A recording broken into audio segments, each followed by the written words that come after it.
నీ పగవారినందరినీ నేను అణిచివేసేదను. మొదటి దినవృత్తాంతంలో 10:10. యెహోవాయే నీతిమంతులకు రక్షణాధారము. దేవుని యొక్క మహాశక్తిని పొందుకోవాలి. ఆయన సర్వాంగ కవచమును ధరించుకోవాలి. పగవారి కొరకు, శత్రువుల కొరకు, విరోధుల కొరకు, వారిని వారి కుటుంబాలను రక్షించాలని, వారిని ప్రేమించి వారిని దేవుడు దీవించులాగన కోరుకోవాలి. సత్యమనే దట్టిని, నీతి అనే మైమరువు, సమాధాన సిద్ధ మనస్సు జోడు, విశ్వాసం అనే డాలు, రక్షణ అనే శిరస్త్రాణమును, దేవుని వాక్యమును మరియు ఆత్మ ఖడ్గమును ధరించుకోవాలి. నీ మొరను విని నీ పగవారిని దేవుడు దర్శిస్తాడు. తద్వారా ఆయన ప్రణాళికలో ఉన్నవారు దేవుని శక్తిని బట్టి పశ్చాత్తాపమును పొందుకుంటారు. శత్రుత్వం మటుమాయమైపోతుంది. సమాధానం నెలకొల్పబడుతుంది.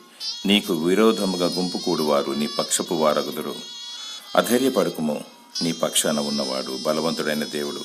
ఈ లోకంలో ఉన్నవాని కంటే నీలో ఉన్నవాడు గొప్పవాడు. దేవుని స్తుతించుము, ఆయనతో సహవాసము చేయము. దేవుడు నీకు కంచె వేసి నిన్ను భద్రపరచును గాక. ఆమేన్.